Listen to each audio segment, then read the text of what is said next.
Olá, um bom dia a todos e a todas. Eu sou Igor Sacramento, pesquisador e estou com vocês aqui numa colaboração com o Centro de Memória da Eletricidade, com lives sobre saúde. O tema de hoje é o tema sobre a importância da terapia em tempos de pandemia, como a gente está vivendo. Nós vamos conversar hoje com a psicóloga Patrícia Cássia Carvalho, especialmente sobre esse tema. Como vocês já vêm acompanhando, a gente está desde o começo da pandemia debatendo temáticas relacionadas ao campo da saúde, implicadas pela própria Covid-19 e os seus impactos em outras áreas da nossa vida, na cultura, na arte, na comunicação, nos processos de informação, nas próprias dimensões e configurações sociais da pandemia, nas suas dimensões históricas, socioantropológicas, enfim. A gente está tratando de várias temáticas e implicações, além de, obviamente, dos cuidados em relação à saúde nesse momento. E uma das questões muito importantes é o cuidado com a saúde mental, que nós devemos também ter nesse momento, e entendendo esse cuidado com a saúde mental associado a um conjunto de determinantes sociais do processo saúde e doença. Mas antes eu gostaria de fazer um convite para todos vocês que estão entrando aqui agora,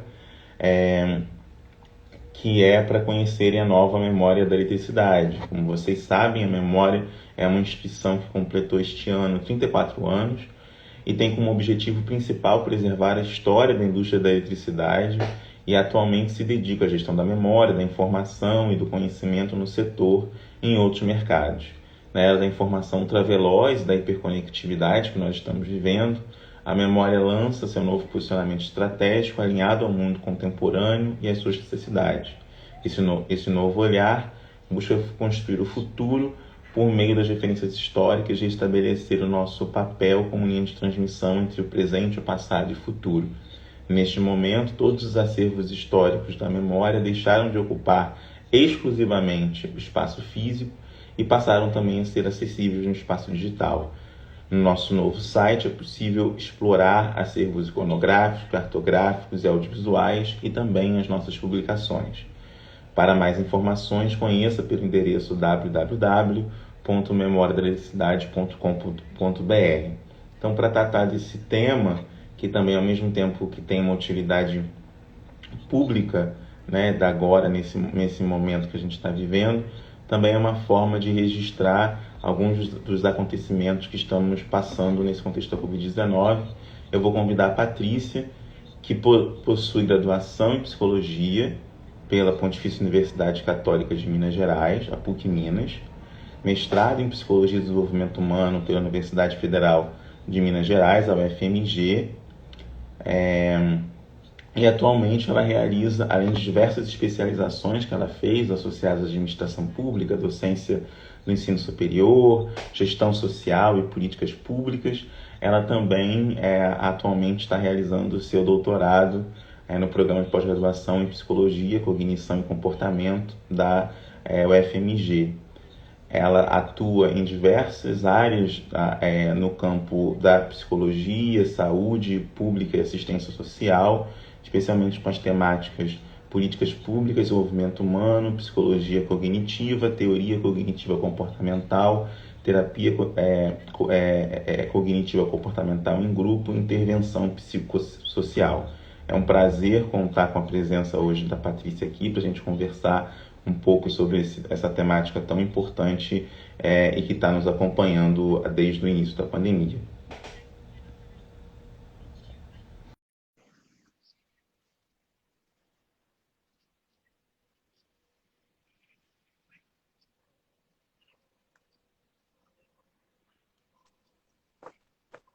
Olá, Olá, Patrícia, tudo bem?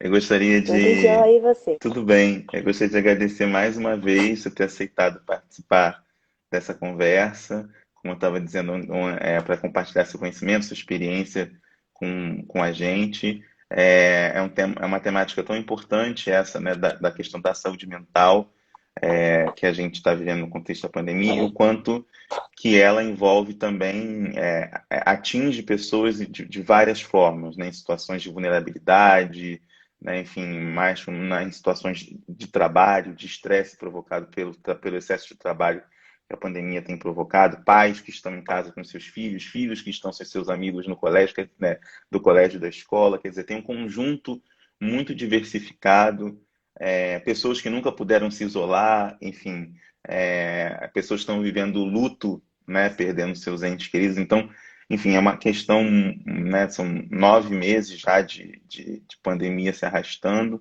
Então, obrigado mesmo por compartilhar com a gente sua experiência, seu conhecimento sobre essa temática tão importante. A primeira pergunta é mais biográfica. Eu queria que você falasse um pouquinho da sua trajetória acadêmica, profissional. Eu resumi um pouquinho ali do Lattes, mas a vida não cabe no Lattes, né? Então, se puder falar um pouquinho, Não, né? ainda bem, né, Ainda que bem. a vida extrapola o lápis. Bom, primeiro eu queria novamente agradecer a oportunidade de estar aqui com você, conversando sobre um tema tão importante, né, e muitas das vezes ficando aí em segundo plano, mas e também por participar de um projeto que, ouvindo você falar, me toca muito, né, do como que isso vai reverberar nas próximas gerações, de como fazer esse registro em tempo real. Então é um prazer estar aqui fazendo história com vocês. Muito obrigada pela oportunidade. E aí, falando que bom que a vida não cabe no Lattes, né? Porque a gente vive numa sociedade em que a gente tenta aí colocar as coisas em caixinha, né? Enquadrar a nossa experiência, as nossas vivências, e a vida é mais do que isso, né? E falando um pouco sobre a minha história, sobre a minha trajetória na psicologia, eu inicio, né? Eu tenho 10 anos de formada, mas inicio assim uma experiência muito forte com as políticas públicas em 2007, ainda na graduação, né? Então, trabalhando e pensando a psicologia, como a gente costuma dizer, para além do consultório, né? Para pensar numa psicologia que seja acessível a todos e todas, né? No sentido de uma psicologia inclusiva. Então, sempre pensando na promoção da saúde mental, na prevenção da saúde mental para todas as pessoas, de todas as classes econômicas, sociais, é desse lugar que eu me posiciono na psicologia. E aí a minha experiência, então, vem passando pela política de assistência social, pela política pública de saúde e educação. Então, como que o psicólogo pode transitar nessas políticas e aí sempre preocupada com as questões que envolvem cada etapa do desenvolvimento humano. Então, estudei envelhecimento por muito tempo, estudei adolescência por muito tempo. Agora, no doutorado, estou me dedicando mais à infância e também o atendimento de adultos, seja na clínica e seja nas políticas onde eu trabalho, né? Principalmente com os grupos minoritários. Então, trabalhando aí com mulheres, do empoderamento de mulheres, a população LGBT+, e também a população em situação de rua. Então, o meu olhar é sempre voltado para uma psicologia inclusiva, mas isso não quer dizer que a gente não contemple o sofrimento humano também em todas as classes sociais, porque ele está aí. E em tempos de pandemia, parece que ele é escancarado na nossa cara, né? É verdade. A gente tem que se haver com questões que às vezes a gente deixa de lado. E a pandemia, ela vem e ela não nos convida, ela nos impõe a olhar para esse sofrimento. Muitas das vezes foi mascarado. É verdade. A primeira pergunta que eu vou fazer é justamente sobre essa dimensão do sofrimento, né? Desse sofrimento cada vez mais escancarado que a gente está experimentando e que motivou, inclusive, que o Conselho Federal de Psicologia permitisse terapias online, que era um debate muito controverso. Se puder falar um pouco sobre isso, não só das terapias online, mas das consultas online, etc., que permitiu, no momento de pandemia, para algumas pessoas, obviamente que não é para todo mundo, e já vou fazer a minha outra pergunta depois, permitiu para algumas pessoas o acesso a esse, ou acesso ou a continuidade de terapias num momento muito agudo, de muita ansiedade, muito sofrimento, para alguns de depressão, né? Fico pensando na população idosa que perdeu em boa parte suas rotinas, seus vínculos, né? Almoçar no restaurante sempre almoçava, visitar os familiares, receber a visita dos familiares, dos cuidadores e cuidadoras, das cuidadoras, sobretudo de idosos, né? Que passaram praticamente, ficaram num tempo quase de confinamento junto com esses idosos. Enfim, tem uma questão muito ampla desses múltiplos sofrimentos agravados pelo processo de luto, né? Da experiência de luto e de uma experiência muito diferente de luto. Queria que você falasse um pouquinho de como você entendeu e percebeu esse momento, e particularmente o uso da ferramenta online para poder produzir esse tipo de acolhimento e de atendimento. Uhum. As tecnologias da informação, elas já vinham se tornando uma realidade desde mais ou menos 2010, ali com alguns debates, mas outras experiências em relação à pandemia já vinha provocando, né, de como utilizar o que a gente chama de TICs, né, que são as tecnologias de informação e comunicação, na área da saúde. E aí a gente viveu outras situações de pandemia, como a HN1, a SARS, e também alguns contextos de emergência, de urgência, que vinha nos provocando. Então, a questão da terapia online, de maneira síncrona e assíncrona, né, que seria a remota, que a pessoa está ali presente, ou algumas atividades que fossem psicoeducativas, já vinha se tornando uma realidade. Mas a gente tinha uma resolução do CFP que problematizava que questões, né, de violência, de urgência e de vulnerabilidade extrema poderiam ser atendidas via TICs, né, online. Até pela questão do sigilo. Por exemplo, eu trabalho no CREAS, né, que é o Centro de Referência Especializado da Assistência Social, e a gente trabalha com vítimas de violência. Então, uma questão ética, por exemplo, como eu vou atender a vítima da violência no atendimento online, sendo que muitas das vezes o violador está em casa. Então, como fazer esse manejo? Mas diante da pandemia que veio na Covid-19, logo depois, né, em março, o CFP ele já começa a flexibilizar os cadastros no EPSI, porque é importante para o psicólogo atender online, ele tem que ter um cadastro no EPSI, mas logo em seguida, o CFP ele suspende, né, esse artigo na resolução 04 de 2020, dizendo que esses casos de excepcionalidade poderiam vir a ser tratados durante a pandemia de Covid-19. E por que faz essa suspensão, né? Porque a pandemia da Covid, ela traz um fato novo em relação às outras pandemias. A gente tem uma circunstância do tempo, né? A gente não sabe por quanto tempo vai perdurar, né? E você estava dizendo aí sobre a questão da incidência de Uhum.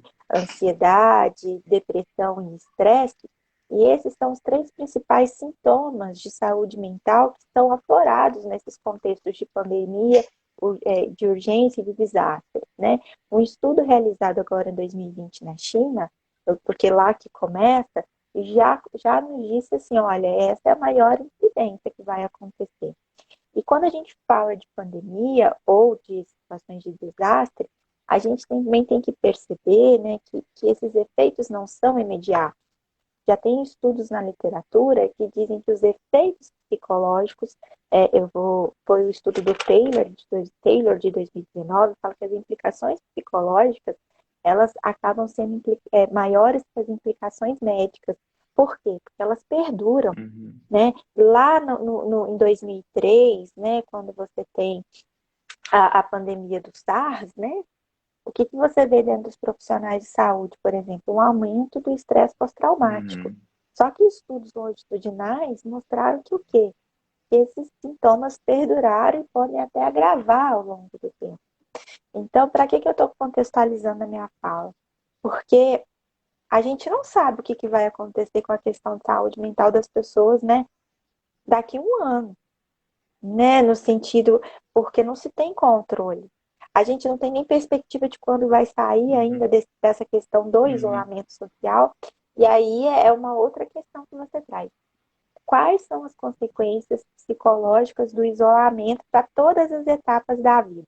Se a gente pega o adulto, né, que ele é aí o cuidador principal, sejam das crianças ou sejam dos idosos, então logo de cara a gente vê que as pessoas na fase adulta, elas vão sofrer uma sobrecarga, que a gente conhece como sobrecarga do cuidado, né?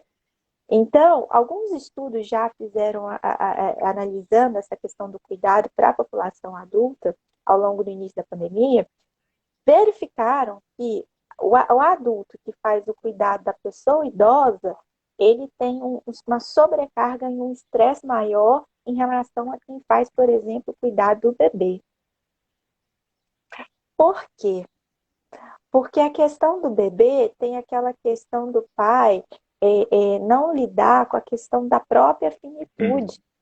Quando você faz a Uhum. sobrecarga do cuidado do idoso, você, além, né, de ter que fazer a rotina do cuidado, que já é estressante, você tem que lidar com o medo dele se infectar, de você ser o transmissor, dele morrer. E isso é muito maior em relação à questão da criança. Sem falar que a relação, o tipo de relação é um pouco diferente. Quando você tem a criança, você ainda tem aquela, embora seja muito cansativo, você tem aquela fuga, né, da questão do lúdico, de acompanhar o desenvolvimento. Embora quando você esteja no home office também isso é bastante complicado, mas você tem pontos de fuga. Na questão do idoso, você fica na tensão o tempo inteiro e ainda o medo de, de que esse idoso venha a óbito. Então, olha como que a gente lida, e são questões caras e complicadas. E aquele ponto que você disse, de sair, que seja para almoçar ou para um momento de socialização em família, isso se torna um Uhum. perigo, né? E também a gente tem outras questões, né, que você disse para mim sobre a questão do luto, né? Você tem o luto, né, de perder esse ente querido e não poder, muitas das vezes, se despedir, né? Porque a gente sabe que tem implicações até na rotina do próprio funeral, né? Que as horas são reduzidas, às vezes a pessoa não consegue se despedir, mas também, por outro lado, a gente tem, por exemplo, aquela pessoa que foi o vetor, né? Já pensou como que é essa elaboração para a pessoa que acaba transmitindo a doença para o seu ente querido e esse ente vem a óbito, né? Além disso, a questão dos próprios idosos, né? Na clínica, eu também recebi bastante idoso. Como que esse idoso vai fazer o uso das TICs para poder fazer o acompanhamento e sem falar da questão própria que ele tem do medo em ter de morrer, porque na velhice você já lida com a morte, né? Uhum. Desse se preparar para a morte. Uhum.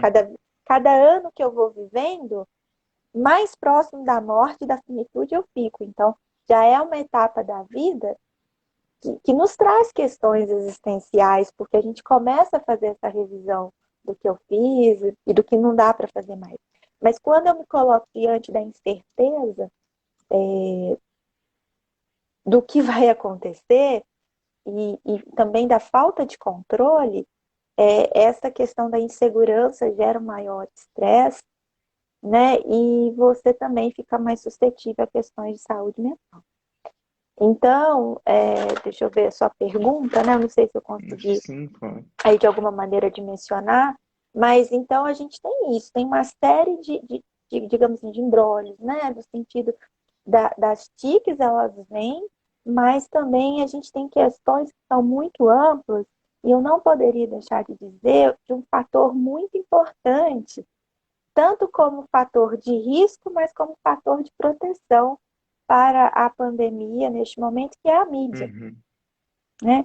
O acesso na informação é essencial para a prevenção, mas quando nós estamos expostos ao tempo todo, seja as mídias eletrônicas das redes sociais, seja na própria mídia televisiva, qual que é o impacto disso na minha saúde mental?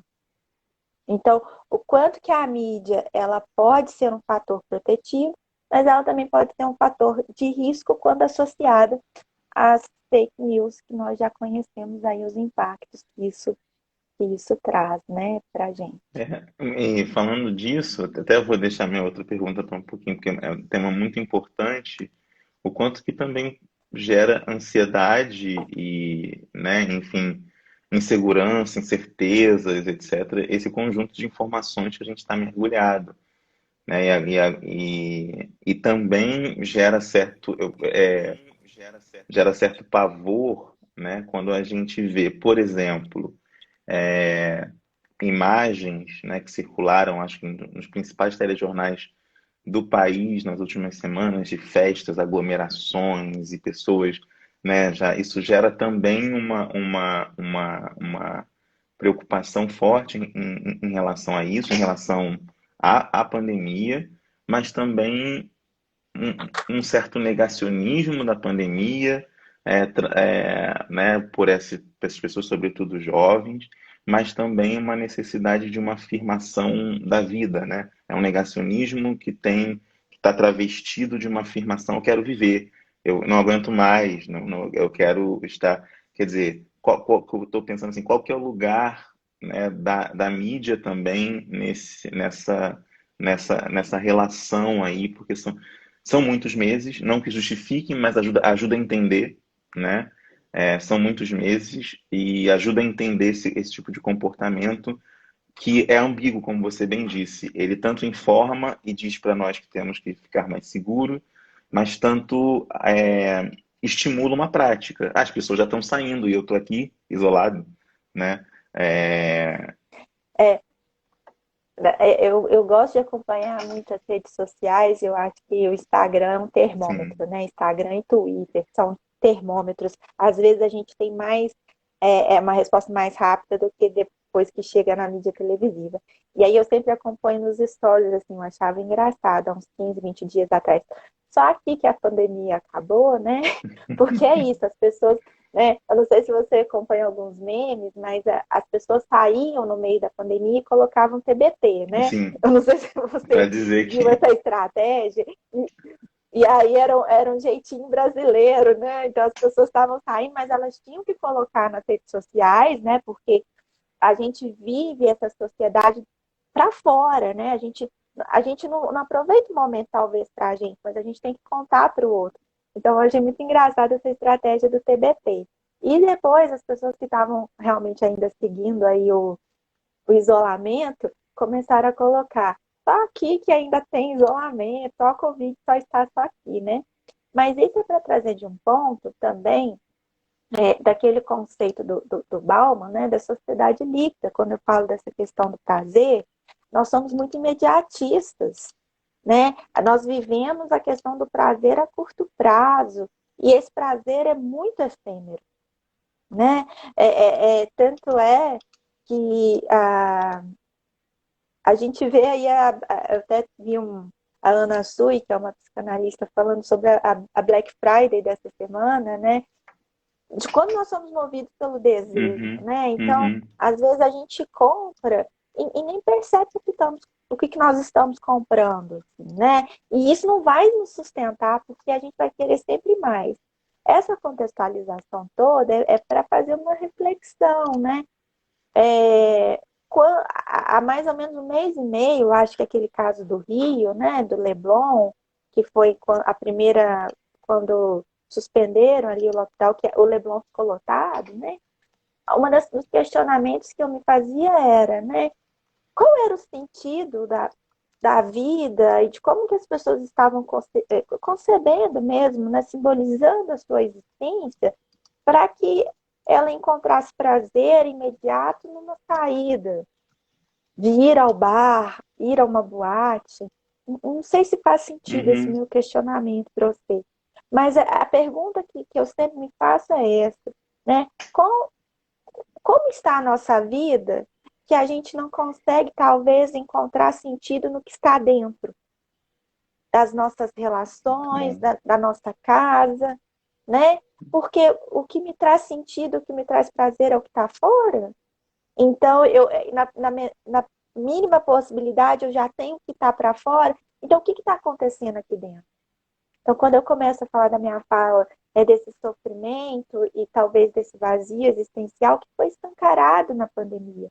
Porque quando é decretado lockdown e isolamento, se antes você fugia de alguns problemas, se você não falava assim, não, isso está me incomodando, mas eu não vou olhar isso para agora, não. Eu vou ligar para um amigo e vou sair, ou vou ficar nas redes sociais, né?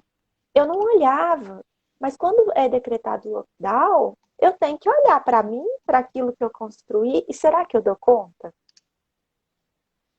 Então, eu acho que a grande provocação nesse sentido é que a pandemia ela traz, ela provoca e questiona algumas certezas que a gente achava que tinha, mas que na verdade a gente não tem, né? Eu sempre vejo uma frase assim, que eu acho muito interessante. Eu achava que eu tinha todas as respostas.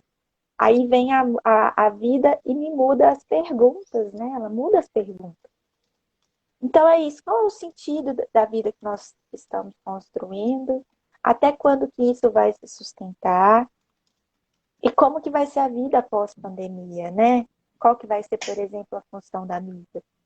Porque existem alguns estudos já na psicologia que falam que, né, em situações de pandemia, desastres e emergência, a gente trabalha com 4 ondas.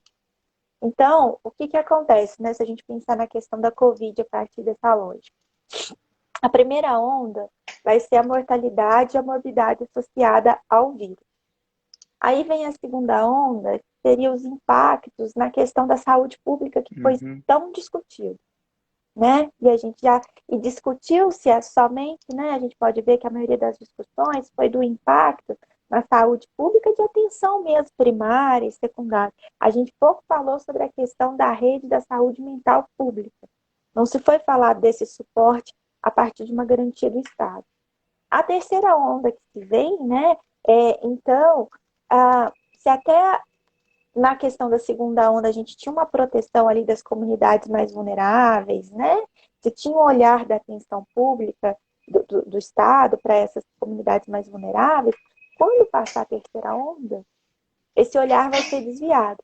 E aí chega a quarta onda, que é o que nós vamos ter que lidar. São os traumas, as doenças psíquicas, o burnout, principalmente, né, para quem está aí lidado com assistência em saúde ou com a questão da própria sobrecarga do cuidado formal e informal, né? E os prejuízos da economia. Então, essas coisas, elas vão elas vêm, né? São fatores externos, mas que vão afetar a nossa constituição enquanto indivíduo mesmo, né? Enquanto pessoa. Com certeza. Então, são várias, que você colocou aí. Uma das coisas que me chamou muita atenção foi essa dimensão de como que a gente está constituindo a nossa vida cada vez mais num sentido no mundo fora, né?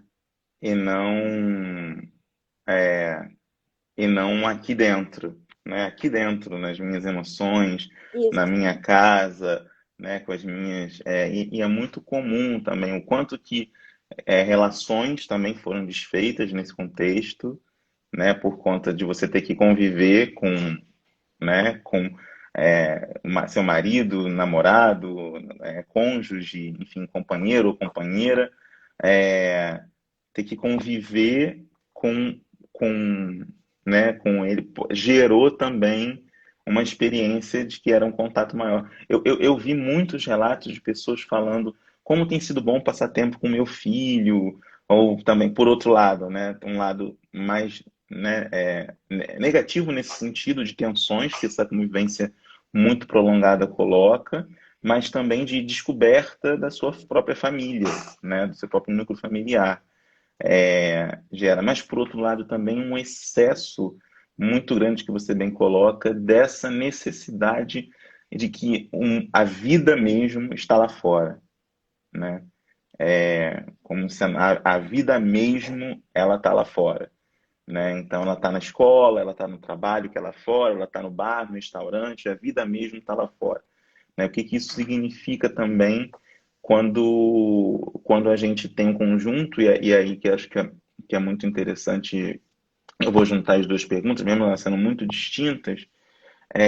Essa é uma questão para algumas pessoas que até puderam tentar resolver essas questões com terapia online, enfim. Mas, e os serviços que foram interrompidos para aqueles que jamais poderiam, nesse momento, fazer terapia online por falta de acesso, recursos, etc., né? Como pensar também, e aí para que, como você falou, né, essa intervenção psicossocial para aqueles que não puderam sequer refletir sobre esse sofrimento, sobre esse isolamento, porque não puderam se isolar, porque não tinham como se isolar, porque tinham que seguir trabalhando, ou porque de repente, como muitos moradores de rua, perderam a assistência social, ou voluntária ou estatal, né?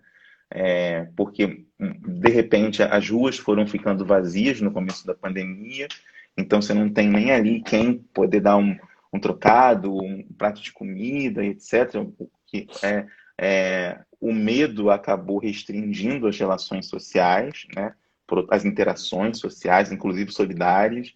Enfim, queria que você falasse um pouquinho disso, né? Dessa se para um grupo de pessoas foi possível algum nível de acesso para lidar com essas questões, para outros grupos sociais isso não foi possível, não era antes e continua não sendo.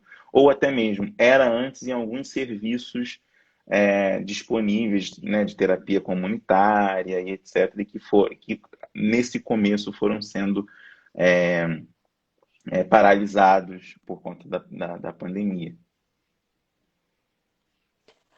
Sim, você toca num ponto que eu acho bastante problemático, né? Que é esse viés socioeconômico, né? De acesso à psicologia. Então, por isso que eu sempre faço um convite para se pensar a psicologia para além da clínica tradicional que nós conhecemos, né? E mesmo quando a gente fala em terapia online, mesmo que seja gratuita, a gente sabe que dentro do Brasil existe vários Brasis, né? Então, assim, no sentido de que acesso à internet não é para todos, né? O IBGE fez um estudo agora no começo da pandemia do quanto que isso era custoso, né? Uhum, Nem todo mundo tem acesso à internet, haja vista a questão da própria educação. Eu não sei como está aí no estado, mas aqui em Minas Gerais, né, que o estado iria fazer as aulas remotas, as pessoas não tinham acesso. Então, falar da continuidade de direitos básicos, né, direito à questão da própria saúde, alimentação, da escola, é muito problemático nesse sentido. Só que aí a gente vem a, a, as nossas angústias, as nossas questões, elas não são questões para classe socioeconômica. Todos nós estamos suscetíveis, né? À violência, à, à, à depressão, à ansiedade. Isso não escolhe uhum. nenhuma classe socioeconômica. Mas o acesso a oportunidades de saúde, sim. E esta é uma questão de um país em que a desigualdade social ela se faz presente. Então, acho que cabe, né, às instâncias coletivas e as próprias, né, as organizações de profissionais, como o CRP, CRES, né, o Serviço Social, o Conselho de Psicologia, a provocar o poder público a encontrar alternativas, né? Quando você diz, por exemplo, que isso no estudo chinês também revelou, que o aumento dos divórcios, né, na Uhum. China, quando você fala sobre isso.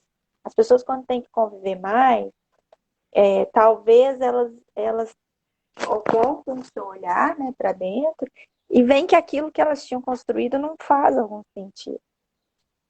Mas também a gente tem outras incidências, né, que eu acho que é importante. A gente acabou de sair do Setembro Amarelo, da questão do próprio suicídio durante a pandemia, quando o sofrimento se torna insuportável, e aí você pensar que a falta de acesso a um serviço de saúde pode ter ocasionado, né, a pessoa levar ao ato. Eu acho isso muito gravoso e acho que nós, enquanto sociedade civil, deveríamos pensar alternativas.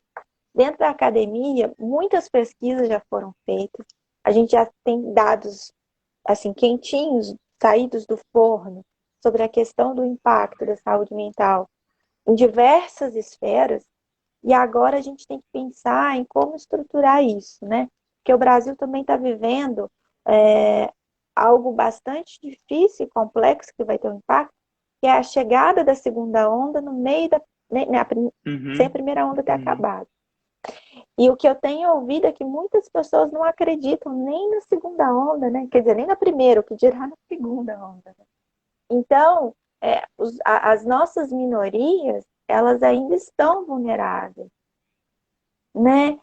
E os nossos profissionais também estão vulneráveis.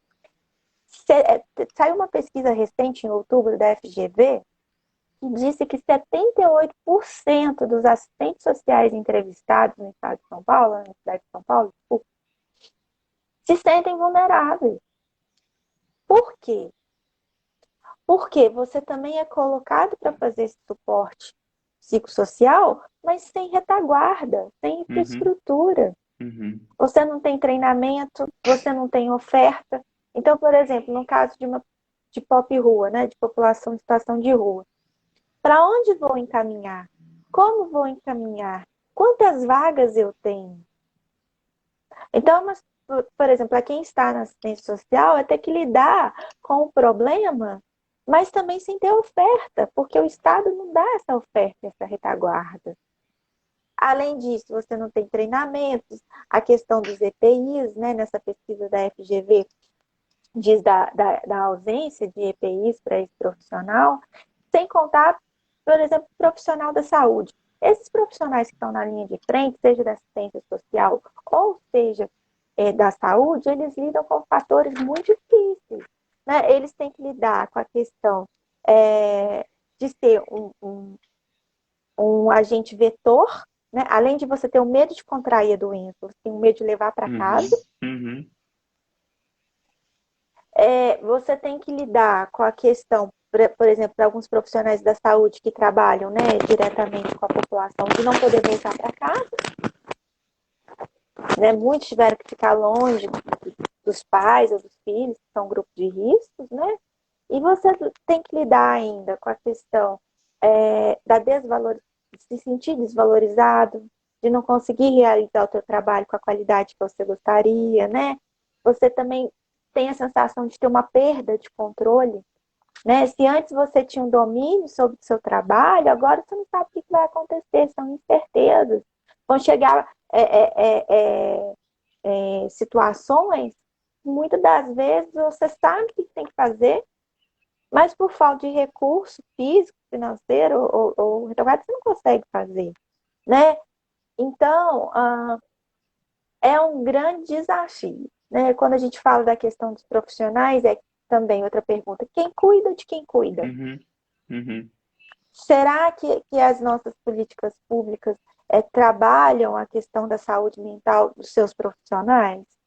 Será que os hospitais privados cuidam dos seus profissionais para que eles sejam suporte? Porque também, se eles não se sentem protegidos, como que eles vão pensar em estratégias e aí também pensar em ofertas qualificadas dentro da realidade atual? Você- Né? Então, são provocações que. Pode Não, não, falar. não. Você pode concluir. Pode concluir, por favor. São, são provocações que a gente fica, né? Porque, de um lado, a gente tem aumento da violência, o isolamento trouxe isso, né? Aumento da violência contra o idoso, contra crianças, né? A gente sabe aí a questão, por exemplo, da violência física, da violência patrimonial, da violência sexual contra idosos, crianças e mulheres que passaram a conviver com os seus agressores. A gente tem um aumento da miséria, né, e da Uhum, pobreza. A gente sabe que está acompanhando aí a cesta básica cada vez mais cara. aumento da violência, porque diante disso, se o alimento está lá em cima, como é que eu vou também sustentar a minha família? Às vezes, então, aumenta a violência, assalto, roubo. A gente tem um aumento exponencial da violência e da pobreza e cada vez mais é, respostas mais distantes das políticas públicas, que não conseguem acompanhar o fenômeno no seu tempo real. Não, são várias questões muito importantes e muito urgentes que devem ser enfrentadas, refletidas, como você bem colocou. E quando você fala dessa, né, da segunda onda, e no caso no Brasil, quando nem da primeira saímos, e o quanto que isso exige, né, dos profissionais da saúde, especificamente. E aí eu fiquei pensando no início, né? Você fez uma breve comparação com a SARS, com a pandemia de SARS, no começo da década passada, né? No começo, e agora a gente está com uma outra pandemia. Vivemos também em 2009 a pandemia da influenza H1N1 também, que exigiu muito, né, dos profissionais de saúde nesse momento, naquele momento, e nesse momento talvez ainda mais, né? Uma continuidade, tem observado um aumento de UTIs já, né, de leitos ocupados pela Covid no Rio de Janeiro, mas também estou observando em outras grandes cidades isso já está se configurando por conta justamente daquele tipo, daquela negação por uma vida líquida, né? De uma negação por uma É, vida prazerosa, que gera consequências, né? No aumento da transmissão e também no aumento de pessoas que ficam em casos graves. Então, fico pensando nisso. Eu sei que é difícil prever, mas a partir das outras experiências, tentar, enfim, observar um pouco das consequências para a saúde mental desses profissionais de saúde que vão ter que fazer aí, pelo que a gente está vendo, já estão fazendo um esforço ainda maior de trabalho, em alguns casos, em situações muito precarizadas de trabalho, né? Com rotinas de trabalho muito precarizadas, e que essa precarização se acirra também nesse momento, nesse contexto de urgência, de emergência, plantões muito grandes, etc., sem o apoio psicossocial necessário em muitos casos, né? Enfim, tanto na rede pública quanto na rede privada, o medo de ser vetor né, de doença. A gente tem que ver que o profissional de saúde tem realidades muito diversas, né? Muitos têm, não são todos que têm carro pessoal para poder ir trabalhar, tem que transporte público e etc. Quer dizer, o que isso também significa e gera de própria preocupação dos profissionais e, enfim, queria que você puder falar um pouco dessas consequências talvez eu vou reformular a pergunta, a consequência da permanência, né? Que acho que prever o futuro é difícil, mas a consequência da permanência dessa pandemia para esses profissionais.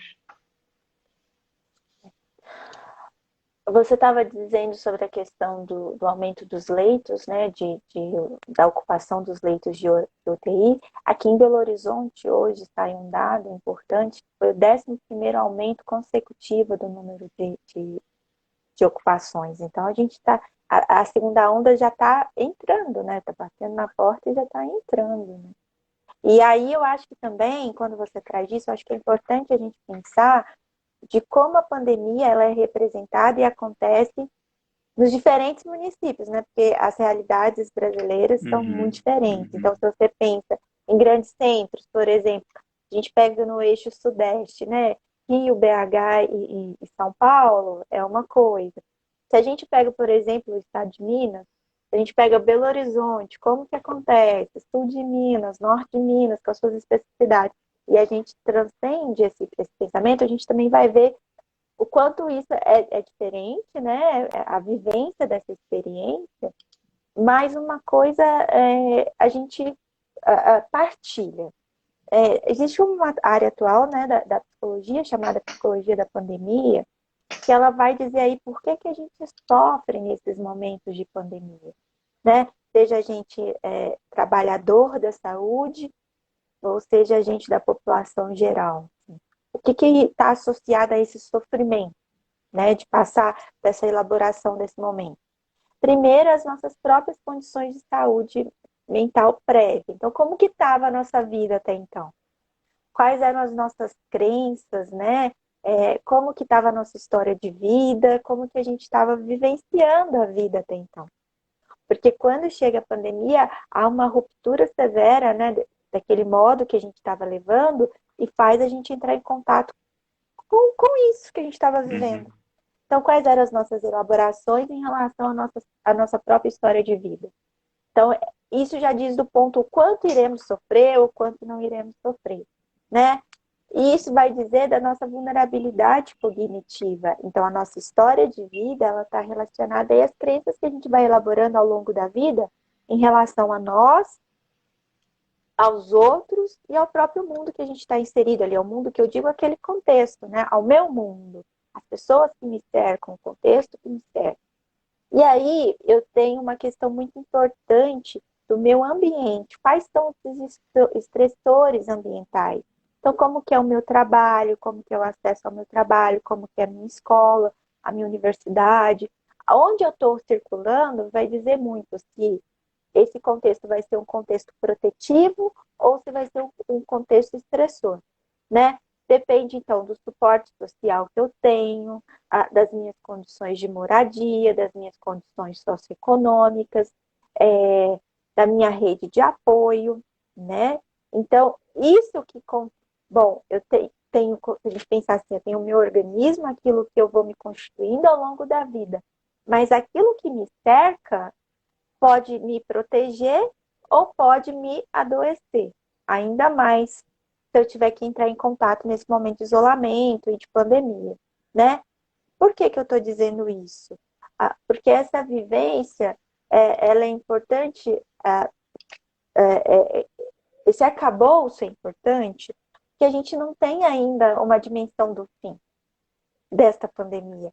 Então, a gente não tem controle de quando irá acabar, né? Uma palavra que às vezes tem sido muito utilizada na mídia, e eu tenho algumas questões em relação a ela, é o novo normal, né? Isso foi muito disseminado. Mas é novamente uma tendência de normalizar. A gente tem dificuldades para lidar com a questão do instável, daquilo que está fora da curva, né? A gente não sabe o que virá, mas essa é a realidade neste momento. A realidade exige adaptação, exige flexibilidade, o que a gente chama de flexibilidade cognitiva. Então, se a gente tende a viver aos extremos, a gente também tende a adoecer mais. Então, talvez, né, a gente pensar em estratégias para se tornar mais resiliente, para poder lidar melhor e tentar criar estratégias dentro da nossa realidade, é aceitar o que está acontecendo e como será essa realidade e tentar ver minimamente o que cabe a mim fazer para que eu me proteja a minha família e também me sinta bem, né? Diante daquilo que a vida se impõe, né? A vida está nos impondo isso. E ela vem dizer, né? A vida talvez seja mais fluida do que vocês imaginem, né? No sentido de que a vida, aquele ditado, né? A vida é um sopro. Então, o que de fato importa neste momento? Eu tenho visto também várias reflexões nas redes sociais sobre isso, né? Talvez esse isolamento seja um momento para a gente olhar para si e ver de fato quem somos, né? Quem sou eu e o que de fato importa para mim. O que é significativo para mim? Será que de fato eu entrar nessa lógica do consumo efêmero, me traz de fato felicidade? Ou aonde eu encontro coisas e momentos que podem me fazer feliz? Então, olhar para isso, né? Aceitar que esta é a realidade, que não quer dizer que seja o novo normal, mas é que é uma condição que ainda não sabemos quando vai perdurar, mas é assim que a vida está se dando, né? É assim que a vida está latente, que ela está pulsando nesse momento. Então, como eu vou vivê-la? Como eu vou vivê-la de maneira significativa? Porque quando a gente retorna naquele caso, né, dos bares, será Sim, que o significado da vida está lá? Ou será que o significado da vida seria viver uma vida congruente com aquilo que eu sou e com aquilo que importa para mim, de fato, né? Então, quando a gente fala da terapia, eu vejo a terapia como este espaço que eu consigo entrar em contato, em conexão com aquilo que eu sou, dentro dos meus traços de personalidade, da minha história de vida, é, daquilo que eu sou de fato, daquilo de como eu fui me moldando ao longo da vida. E aí de pensar nas minhas escolhas e de pensar se eu estou vivendo uma vida que de fato é significativa para mim.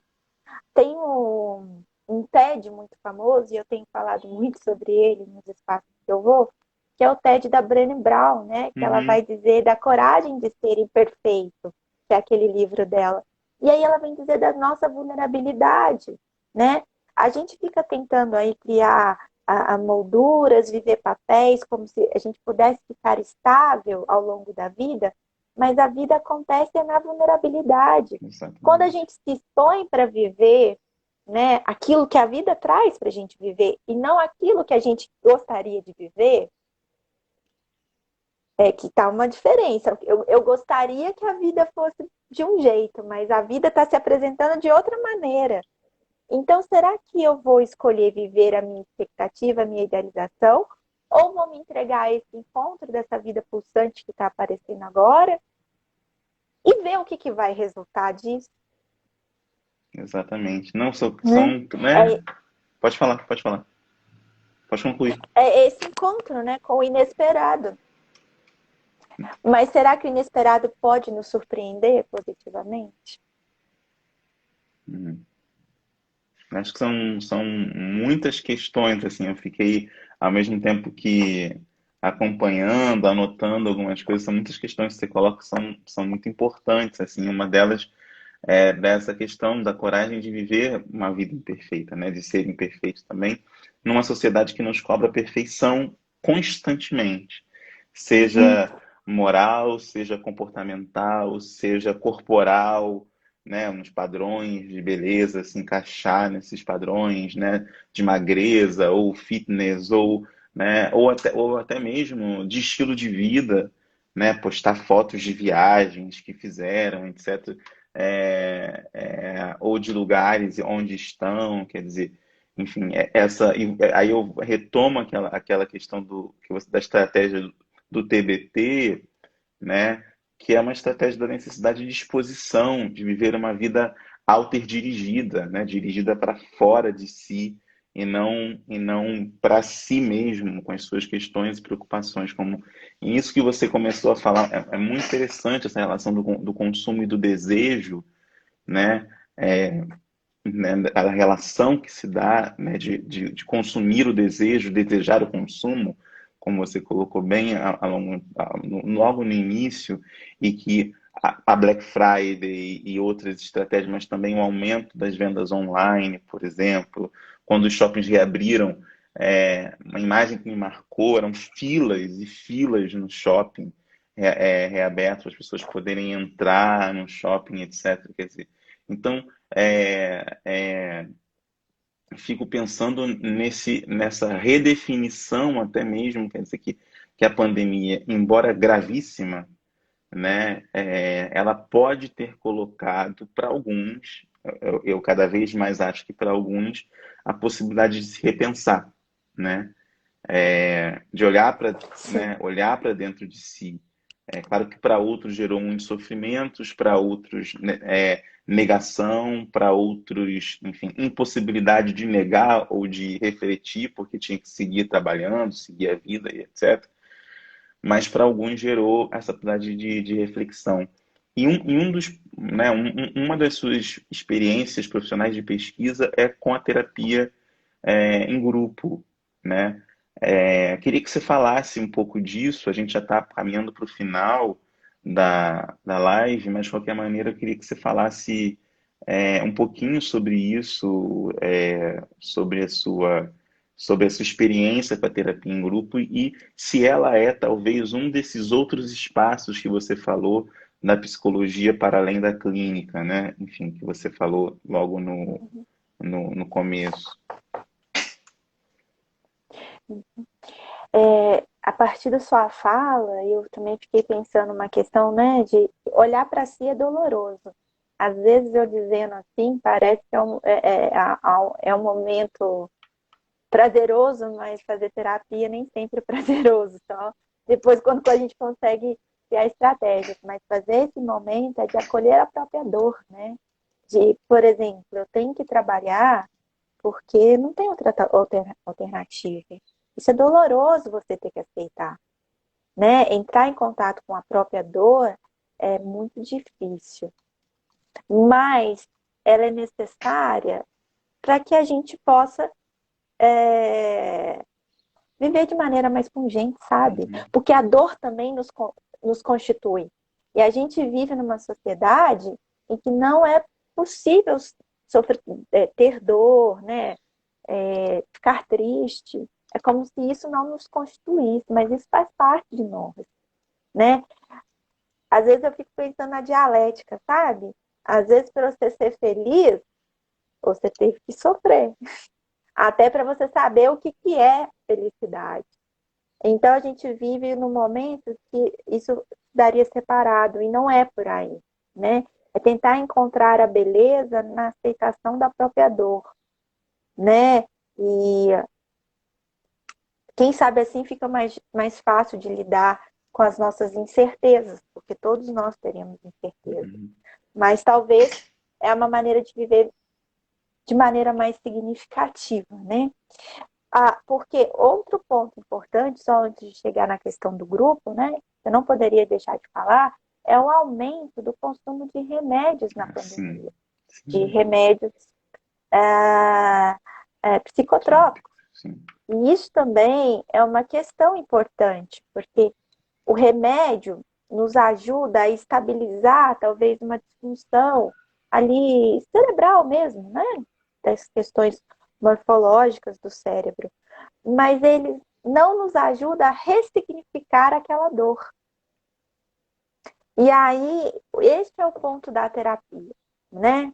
É ajudar a ressignificar, a fazer a releitura da dor, a releitura de si, a releitura do próprio mundo e tentar encontrar uma alternativa. Vou dizer, vou terminar a live falando de viver uma vida mais significativa, né? Então, o remédio ele vem como um suporte, não A como um solução, fim em enfim. si, Uhum.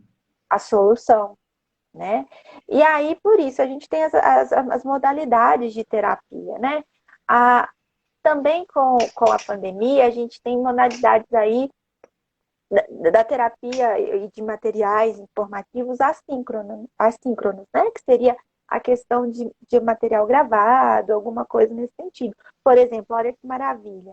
Essa live vai ficar disponibilizada, né? As pessoas vão poder Sim. ter acesso a essa conversa que tem um caráter psicoeducativo, porque quanto mais a gente informar em uma informação de qualidade, mais as pessoas vão conseguir criar alternativas e procurar ajuda e tentar criar aí alguma estratégia. A terapia em grupo, ela também vem como uma estratégia. E o ponto mais importante que eu acho do grupo é você perceber que aquele sofrimento não acontece só com você.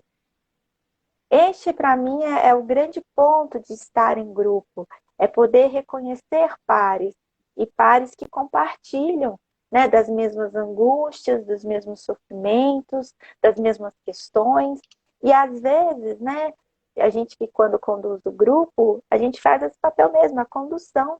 Às vezes, numa conversa paralela, quando o grupo era presencial, a pessoa conseguia ali ter um insight que talvez na terapia individual não conseguiria, né? O importante também é a gente ver que a psicologia está se readequando e promovendo grupos online, Uhum.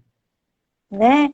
E essa interação acontece, né? Essa interação também acontece, né? Do grupo conseguir dividir, colocar suas questões, o outro se reconhece, o outro vê que também...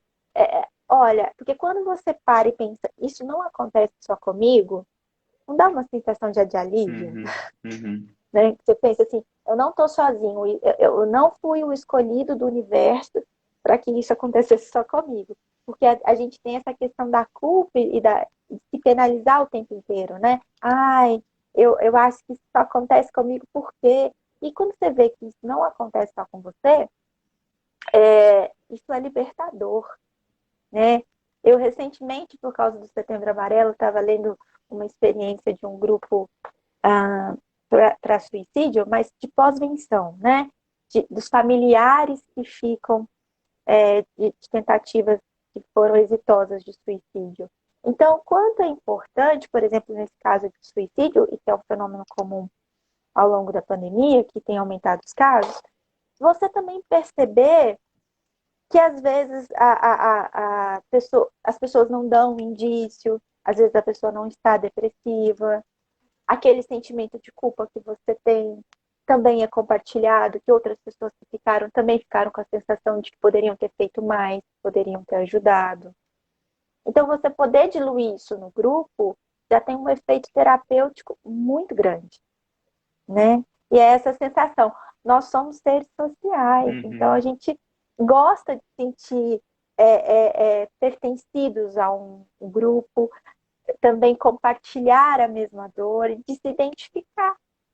Isso tudo já cria um suporte para que a gente consiga superar, ressignificar, criar novas estratégias e seguir a vida. É, Que a vida vem disso, né? Eu acho a vida muito poética nesse sentido. Né? A vida sim, é isso, é incerteza, é instabilidade, é vulnerabilidade. No interior tem isso, né? Quanto mais você tenta aprender a vida, mais a vida escorre pelos dedos. sim, sim. Isso que você falou é muito importante, quer dizer, há vários aspectos, né? Num deles, quer dizer, que a vida também é estabilidade, a vida também é o sofrimento, a vida também é dor.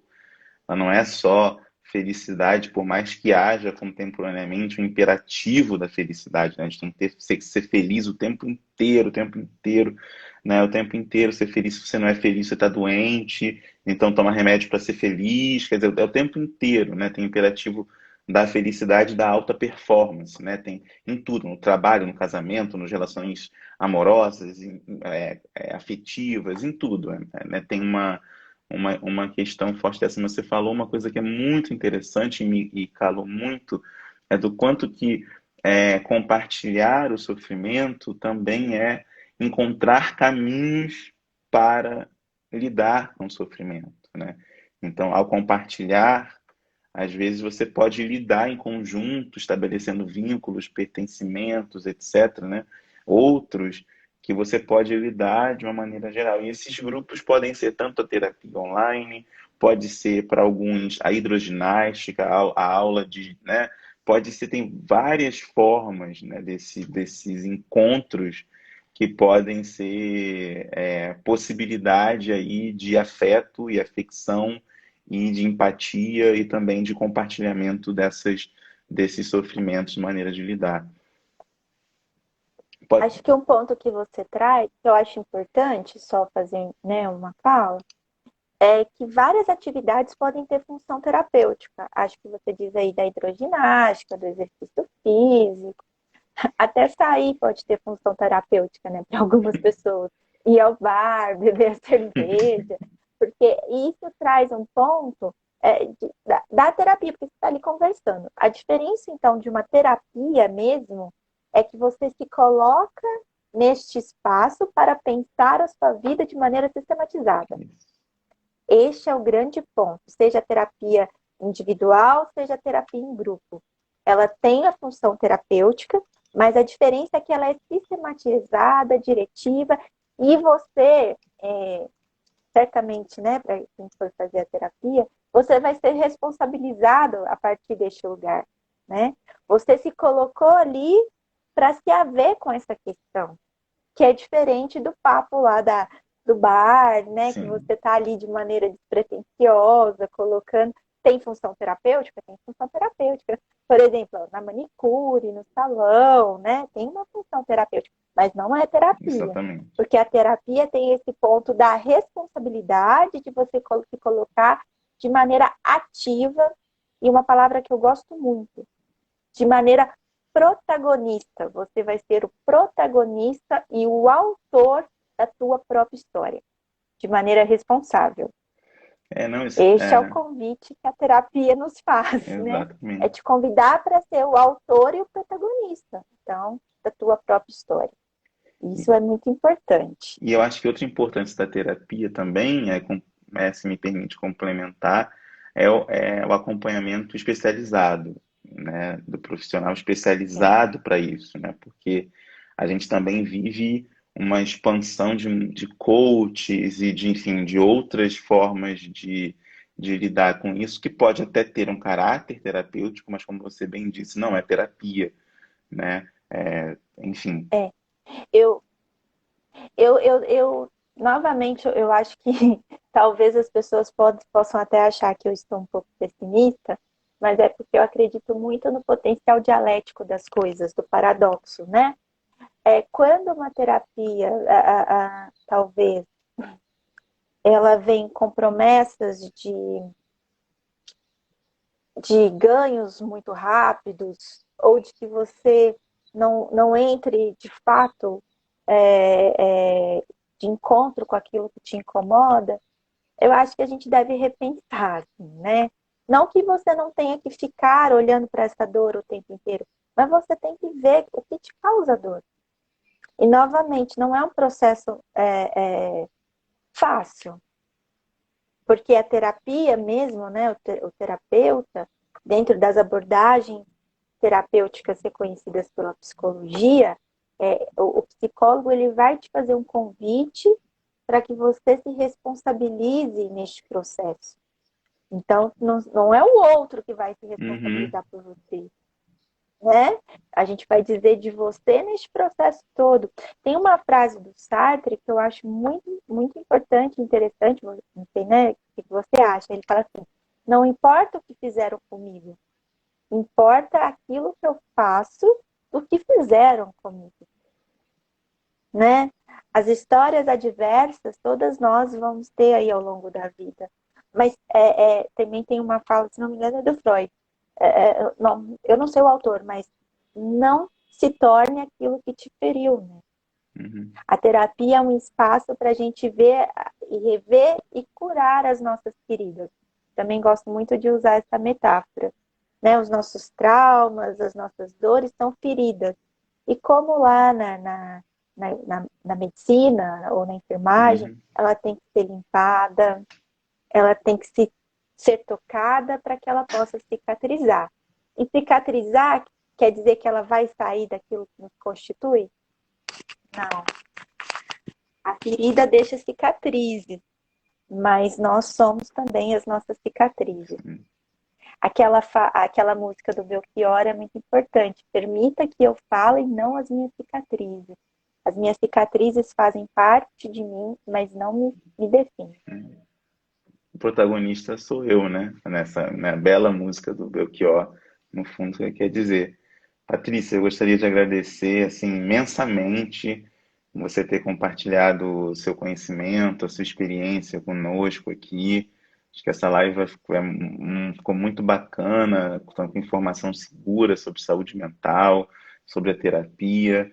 Ela vai ficar em breve disponível para, né, para quem não pôde assistir agora, ou chegou no meio, etc e tal, quem quiser compartilhar com outras pessoas, ela vai ficar disponível no canal do IGTV logo que a gente terminar essa conversa, e depois vai ficar disponível no canal no YouTube da Memória da Eletricidade também, para quem quiser compartilhar pelo YouTube, assistir pelo YouTube, ficar à vontade. Queria mais uma vez agradecer muitíssimo a sua participação, por você ter aceitado o convite, compartilhado com tanta delicadeza e sabedoria a sua experiência e o seu conhecimento. Muito obrigado mesmo. Eu que agradeço a oportunidade. Eu achei que passou tão rápido a nossa conversa, Mas eu fiquei extremamente lisonjeada pelo convite. Espero que eu possa ter trazido aí contribuições. E para quem quiser conversar comigo, né, tirar dúvidas, eu estou à disposição. É só me chamar pelo direct ou nas minhas redes sociais e eu estou aqui, né, para conversar e continuar aí a prosa. Muito Muito, eu obrigada. que agradeço mais uma vez. Muito obrigado mesmo. E a todos e a todas, até sexta-feira a gente volta com mais uma live sobre a saúde da população quilombola nesse contexto de pandemia. Obrigado, Patrícia, mais uma vez. Tchau, tchau. Tchau.